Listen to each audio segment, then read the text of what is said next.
Chelsea Clinton's 2010 wedding to Marc Mezvinsky was deemed the social event of the season, with one attendant calling the newlyweds our royalty. Here's how the high-profile couple went from childhood besties to husband and wife. Details are scarce about when Chelsea Clinton and Marc Mezvinsky actually met for the first time. However, sources are clear that they've been friends since they were kids. 1993, it turns out, seems to have been a particularly pivotal year. Marc's mother, Marjorie, was sworn in as United States Congresswoman that year. It's also the year that Chelsea's father was sworn in as president. Bill and Marjorie turned out to be crucial political allies. She cast the decisive vote that led to the passage of his budget bill, which, according to Politico, led to her getting voted out of office the following year. And I said, and I will only be your last vote. I know how important this is. It seems, though, that the Clinton and Mezvinsky families remained friends. Sometime that year, both families attended a Democratic Party retreat in Hilton Head Island, South Carolina. That's likely where Chelsea and Marc met for the first time, according to numerous sources.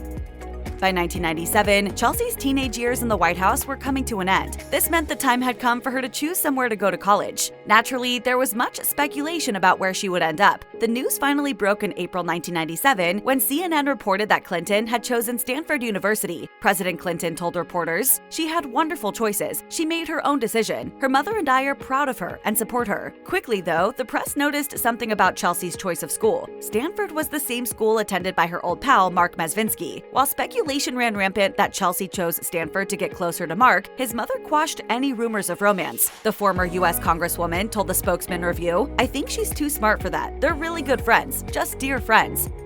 In the early 2000s, Marc's father, former Iowa Congressman Edward Mezvinsky, was brought up on charges related to financial crimes. Edward blamed his bad behavior on an anti-malaria drug he took for trips to Africa, which apparently led him to run a pyramid scheme, cheating friends and family members out of millions. However, U.S. District Judge Stuart Dalzell prevented Edward from claiming his actions were the result of poor mental health. He was ultimately sentenced to 6.5 years in prison. Ultimately, Marc's friendship with Chelsea wound up being the matter of legal record. Prosecutor Robert Zosmer told the New York Times that Edward frequently bragged about his son's friendship to potential victims. He told the outlet, when he thought it would help, he would call and say, "I'm spending the weekend with the Clintons." Sometime after Stanford, Marc and Chelsea reconnected, and this time their friendship turned romantic. The couple first stepped out together in 2005. A few years later, as public attention once more turned to Chelsea amid her mother's campaign for president, the New York Times reported on her new relationship. The outlet spoke with friends who said the couple weren't afraid of public displays of affection, cuddling up at parties no matter who was watching. The outlet also noted that if Hillary Clinton were to win the presidency, a potential Clinton/Mezvinsky wedding would have taken place under a Clinton White House. Chelsea was said to be trying to learn more about Marc's Jewish faith, even attending a Shabbat dinner at the home of a friend. Over Thanksgiving in 2009, Marc and Chelsea sent an email to friends and family letting them know they'd gotten engaged. The couple tended to avoid publicity, but of course, the news broke. The following year, the couple weren't the only ones looking forward to the summer. Their wedding turned out to be the social event of the season. Before the ceremony, many of the details were kept securely under wraps. The New York Times reported that guests were only told the wedding would be somewhere within driving distance of New York City. That didn't stop Inside Edition from asking Marc's father for his thoughts. He answered, "These are two wonderful human beings that have sensitivity about life and have a warm regard for family." Even though Marc and Chelsea tried to keep details of their wedding private, there was significant public interest anyway. When Ryan Seacrest asked Bill Clinton about the impending nuptials on his radio show, the former president said, "I always thought being her father was my most important job, so it's a big day for me. It's the biggest day in her life, probably." Marc and I are very excited. The wedding took place in Rhinebeck, New York, a picturesque town that's a short drive from Manhattan. Rhinebeck was overrun with well-wishers and onlookers, some of whom spoke with the New York Times about the ceremony. Chelsea's friend, Arlene Newman, told the newspaper, "It's royalty. It's our royalty." Afterward, Bill and Hillary Clinton released a statement saying, "We could not have asked for a more perfect day to celebrate the beginning of their life together." Because Marc is Jewish and Chelsea grew up Christian, the wedding featured a blending of traditions. They were married under a huppah, and the groom wore a prayer shawl in addition to his yarmulke. Consequently, the marriage touched off discourse about growing acceptance of interfaith weddings. In an op-ed for HuffPost, rabbi and author Edmund Case wrote about the various ways Clinton and Mezvinsky might incorporate their religions in their marriage moving forward. He wrote, "As so many others are proving, the struggles intermarried couples face can be great, but the rewards can be greater." Less than a year after they married, rumors swirled that Chelsea and Marc were already headed for a divorce. A source spoke with the National Enquirer and claimed that they'd argued over starting a family. The source told the outlet, "Chelsea asked her mother and father if they could help her get an annulment. She's heartbroken, but she isn't afraid to end the marriage. She regrets now that she ever married Marc." speculation kicked into overdrive when Marc set out on a snowboarding trip, leaving Clinton behind in New York. However, it all turned out to be much ado about nothing. A friend of the couple spoke with People and insisted any report suggesting there is trouble in the marriage is absolutely false. For the rest of February 2011, Chelsea and Marc put in the work to make sure everyone knew they were still together. The Daily Mail noted that Chelsea wore her wedding ring prominently on a walk around New York City, and Us Weekly reported that the couple attended an Amphar gala together, looking very much in love.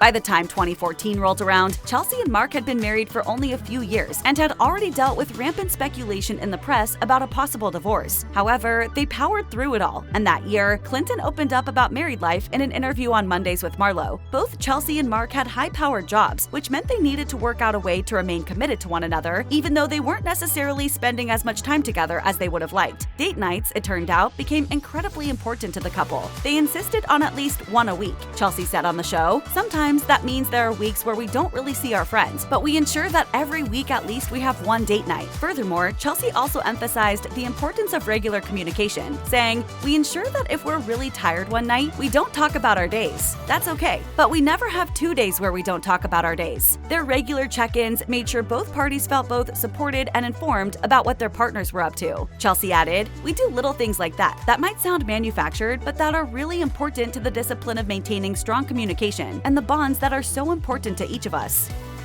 Chelsea and Marc are parents to 3 children, 2 boys and a girl. Jasper was born in 2019, Aiden came along in 2016, and Charlotte was the firstborn child back in 2014. I'm deeply grateful for my life now. I love my life. Hillary Clinton has held many important positions, including Senator and Secretary of State. But when Charlotte's impending arrival was announced, she wrote on X, "My most exciting title yet, grandmother-to-be. Bill Clinton and I are thrilled that Chelsea and Marc are expecting their first child." Chelsea has spoken about how important motherhood was to her, especially because she helped out on her mother's presidential campaign in 2016. She spoke with a blog called The Fifth Trimester and reflected that her experience of having children made her want to be involved in politics more than ever. Chelsea told the outlet, "I didn't know that I could care any more intensely about politics until I became a parent and found that I could, and that did really surprise me. I just hope that someday my children will feel as much pride toward me as I feel for my mom." I'm just in awe of her strength and her grace. In 2020, amid the COVID-19 pandemic, Chelsea gave an interview with People about how hard it was to parent kids while working from home. She said, "Lots of guilt and navigation, and just trying to do the best we can every day. And some days, the best is going to be better than others."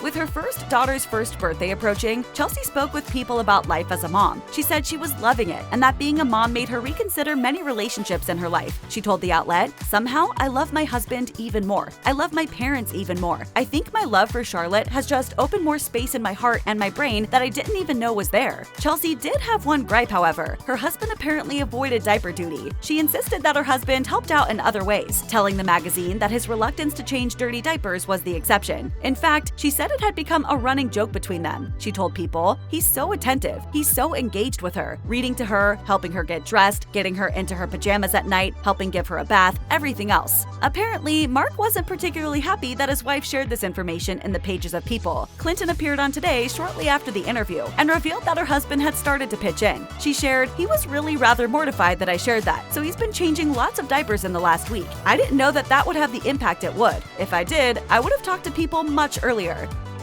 As one might expect from the offspring of not one, but 2 famed political dynasties, Chelsea and Marc live quite a lavish lifestyle. Chelsea has worked for McKinsey, a consulting firm, and managed hedge funds at Avenue Capital Group. Marc, on the other hand, has worked in private equity. Presumably, this is all how they've been able to make some seriously impressive real estate moves. In 2013, the New York Post reported that the couple had purchased a 4-bedroom, $10.5 million condo in a Madison Square Park area building called the Whitman. A source told the Post, "It's great for them because it is in a hot neighborhood and it is very private. There aren't hundreds of neighbors and there is great security." While Bill and Hillary toured the 5,000 square foot apartment, they posed for pics with construction workers on site. 3 years after they moved in together, the Post reported that they had listed Chelsea's former apartment on Fifth Avenue for $6 million.